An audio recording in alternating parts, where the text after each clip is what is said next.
الحمد لله رب العالمين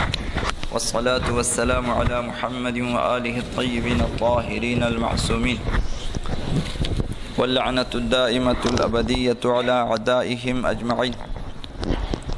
اللهم عجل لوليك الفرج واجعلنا من أعوانه وأنصاره. دو مسئلے احکام مسجد کے حوالے سے اور پھر آخر میں ایک حدیث آپ کی خدمت میں عرض کرنی ہے. پہلا مسئلہ یہ ہے، جیسا کہ کل عرض کیا کہ سونے سے زینت دینا اکثر فقہا کے نزدیک حرام ہے. مسجد کو سونے سے زینت دیں، محرابوں میں اس کے ستونوں پہ اس کے جو ہیں سونے سے زینت نہ دیں. صرف ایک یا چند فقہا ہیں جن کے نزدیک جو ہیں وہ مکروہ ہیں کہ سونے سے، ورنہ اکثر فقہا کے نزدیک حرام ہے وہ سونے سے. ابھی اگر مسجد میں انسان کی شکل بنائیں یا جانوروں کی شکلیں بنا دیں مسجد میں زینت کے لیے، انسانوں کی تصویریں، تو ان تصویروں سے سجانے کے سلسلے میں حضرت امام خمینی، آیت اللہ مکارم شیرازی،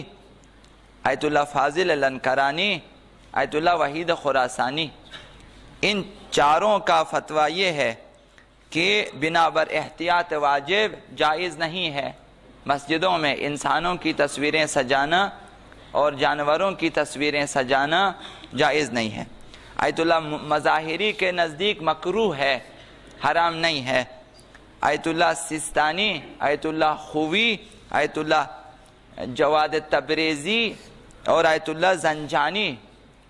شبیری زنجانی، ان کے نزدیک مستحب ہے کہ ایسا نہ کریں، مسجدوں میں تصویریں انسانوں کی اور جانوروں کی تصویریں نہ لگائیں، یہ مستحب ہے. تو اس کا جو برعکس ہوگا کہ اگر لگائیں تو کراہت ہے، مکروہ ہے. دوسرا مسئلہ، مسجد کے دروازے اور مسجد کی کھڑکیاں اور دوسری چیزیں ان کا بیچنا حرام ہے کہ انسان انہیں فروخت کریں، حرام ہے. اگر مسجد ٹوٹ جائے اور مسجد کو گرا دی جائے، مثال یا مسجد بوسیدہ ہو جائے، ٹوٹ پھوٹ ہو جائے، تب بھی ضروری ہے کہ ان چیزوں کو اسی مسجد میں استعمال کریں، دروازے، کھڑکیاں، فرش وغیرہ جو بھی سریے چیزیں جو ہیں. لیکن اگر یہ چیزیں اس مسجد کی کام نہیں آتی ہیں، مسجد کو آپ نے بنایا اس زمانے کے حساب سے، پرانی مسجد تھی، اب جو ہیں پرانی چیزیں تھی، اب کام نہیں آتی مثال، تو اس صورت میں کہ اگر مسجد کی کھڑکیاں، مسجد کے دروازے اور دوسری چیزیں اسی مسجد کی کام نہیں آتی ہیں، اسی مسجد کا کام نہیں آتا، اس صورت میں حضرت امام خمینی کا فتویٰ، آیت اللہ سیستانی، آیت اللہ خوی، آیت اللہ فاضل، آیت اللہ مکارم شیرازی، ان 5 فقہا کا فتویٰ یہ ہے کہ ضروری ہے کہ کسی دوسری مسجد کو دے دیں جہاں پہ یہ چیزیں کام آتی ہوں. یہاں کام نہیں آتی، اب ڈھونڈیں دوسری یہی چیزیں، نہ ان کی قیمت بعد میں، پہلے یہی چیزیں اگر قابل استعمال ہیں دوسری کسی مسجد کو دے دیں تاکہ وہاں پہ استعمال ہو سکے، وہاں مرمت کا کام آ جائے. اگر ممکن نہ ہو، یہاں کوئی ایسی مسجد نہیں ہے جہاں یہ چیزیں کام آ سکیں، یہ زیادہ پرانی ہو چکی ہیں یا کسی حوالے سے کام نہیں آتی، تو اس صورت میں جو ہیں انہیں بیچیں اور بیچ کر ان چیزوں کی جو قیمت ملے گی وہ اسی مسجد پہ خرچیں، اسی مسجد کی مرمت کے لیے وہ بھی. اب اگر دروازے کھڑکیاں بیچ دیں، اب اس مسجد میں رنگ روغن کی ضرورت ہے، شیشوں کی ضرورت ہے یا مثال لائٹنگ کی ضرورت ہے تو ان میں خرچیں. آیت اللہ وحید خراسانی کا ایک جملہ اس میں اضافہ ہے، یہ کہ اگر اسی مسجد کے بھی وہاں کام نہیں آتی، کی ضرورت نہیں ہے، تو ممکن نہ ہو تو کسی بھی نیک کام میں آپ خرچ سکتے ہیں ان پیسوں کو. کسی دوسرے مسجد میں بھی کام نہیں آتی اور اس مسجد میں بھی یہ چیزیں کام نہیں آتی تو بیچیں. اگر مرمت کی بھی ضرورت نہیں ہے تو پھر کسی نیکی کے کام میں اسے خرچ کر سکتے ہیں. آیت اللہ شبیری زنجانی نے فرمایا کہ اگر دوسری مسجد کے ایک مرمت کے کام بھی نہ آئیں تو ایسی چیزوں پہ خرچیں جو وقف کرنے والوں کے مقصد کے نزدیک ہیں، جس چیز کے لیے اس نے یہ چیزیں وقف کی تھی اس کے نزدیک ترین جو چیزیں، یا ایسی مسجد میں یا کوئی ایسے کام میں جو مسجد کے امور سے نزدیک ملتی جلتی جو چیزیں ہیں ان میں خرچیں۔ آیت اللہ مظاہری نے فرمایا اگر مسجد خراب ہو تو اس کا بیچنا اور اس کی کھڑکیوں کا دروازوں کا بیچنا بغیر اذن حاکم شرع حرام ہے۔ حاکم شرع رسول ہیں، رسول کے بعد امام ہیں، اگر امام موجود نہ ہو تو نائب امام ہیں تو ان سے پوچھ کر بیچنا چاہیے۔ جو آیت اللہ جو ہے مظاہری کے مقلدین ہیں ان کے لیے ہے کہ اگر مسجد کی چیزیں بیچنا ہو تو پوچھنا چاہیے، کہ پوچھیں کہ ہم یہ چیزیں بیچیں گے، اور اگر اجازت ملے تو پھر بیچنا چاہیے۔ اگر مسجد خراب ہو جائے کہ اس کی تعمیر ممکن نہ ہو تو اسے خراب کر کے دوبارہ بنانا چاہیے۔ اگر مسجد خراب نہ ہو لیکن چھوٹی ہے، لوگوں کی ضرورت ہے کہ آپ جو ہے مسجد کو بڑھا دیں، تو ان کا فتویٰ ہے کہ ضرورت کے حساب سے مسجد کو آپ توڑیں، گرا دیں، دوبارہ سے بنا سکتے ہیں۔ آخری مسئلہ، اگر مسجد ٹوٹ پھوٹ جائے تب بھی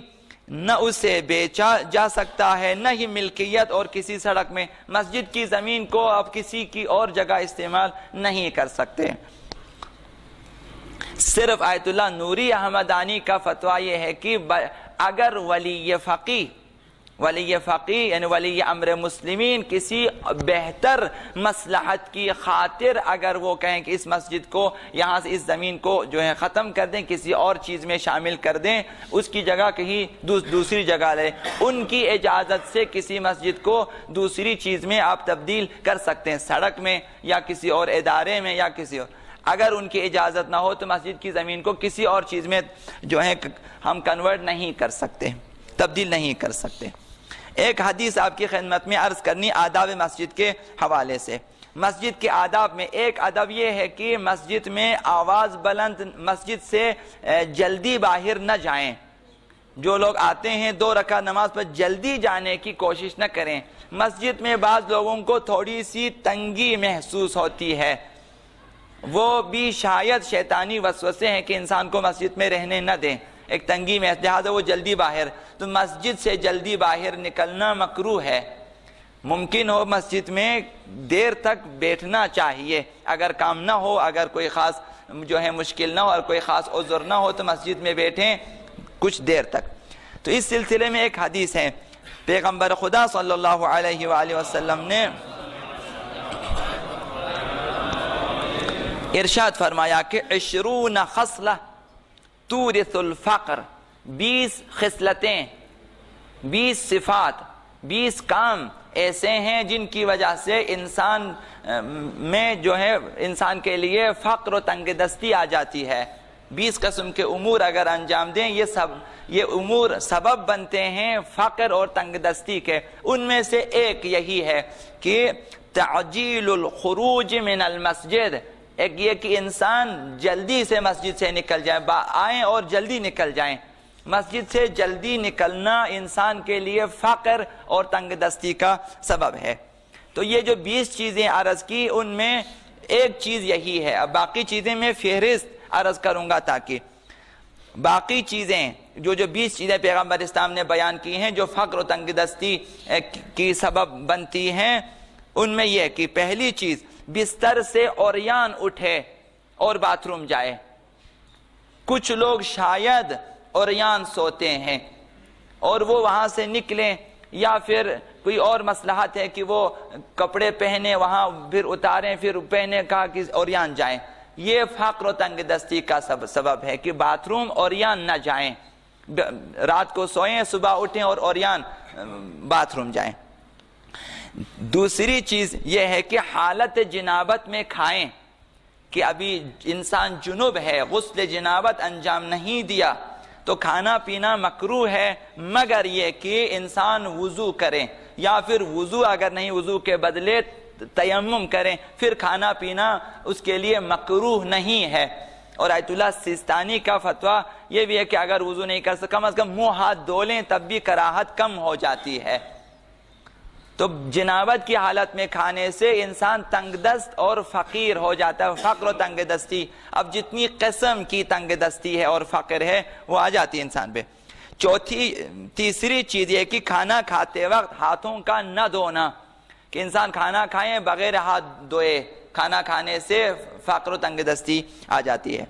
روٹی کے ٹکڑوں کی بے احترامی کرنے سے فقر و تنگ دستی پیدا ہو جاتی ہے، کہ دسترخوان پہ روٹی کے ٹکڑے گریں، اور بہت سارے لوگ جس طرح بعض جگہوں پہ ہم نے دیکھا جو بڑی ہوٹلیں ہوتی ہیں وہاں پہ پلاسٹک کے دسترخوان ہوتے ہیں، وہاں سب کچھ اسی طرح لپیٹ کے ٹپ میں ڈال دیتے ہیں، اس میں روٹی چاول گوشت جو کچھ بھی بچتا ہے۔ گھروں میں بھی شاید بعض لوگ، بچوں کو بھی بتانا چاہیے کہ چاول کے بارے میں نہیں ہے، باقی چیزوں کا، روٹی کے بارے میں خصوصیت کے ساتھ ہے کہ احترام کرنا چاہیے۔ تو روٹی کے ٹکڑوں کی بے احترامی سے فقر تنگ دستی پیدا ہوتی ہے۔ اسی طرح گھر میں لہسن اور پیاز جلانے سے، اب دیہاتوں میں ہم نے دیکھا ہے کہ وہاں پہ نظر اتارنے کے لیے پیاز کے چھلکے اور یہ لہسن وغیرہ جلاتے ہیں، ان میں کچھ مرچیں اور کچھ مٹی اور کچھ ایسی چیزیں، اب یہ کہاں سے آیا معلوم نہیں ہے، اس سے بھی جو ہے فقر و تنگ دستی پیدا ہوتی ہے۔ گھروں میں پیاز جلائیں، گھر کی چوکھٹ پر بیٹھیں، دروازے کی جو چوکھٹ ہے وہاں بیٹھنا، انسان کچھ لوگوں کی عادت ہوتی ہے بیٹھ جاتے ہیں وہاں پہ، تو فقر و تنگ دستی کا باعث ہے یہ۔ رات کو گھر میں جھاڑو دینا فقر و تنگ دستی کا سبب ہے، اور گھر میں کپڑے سے جھاڑو دے دیں، انسان اصل جھاڑو چھوڑ دیں، پھر کوئی کپڑا اٹھائیں اور صاف کرنا شروع کر دیں، قالین فرش وغیرہ، جھاڑو کی جگہ کپڑوں سے،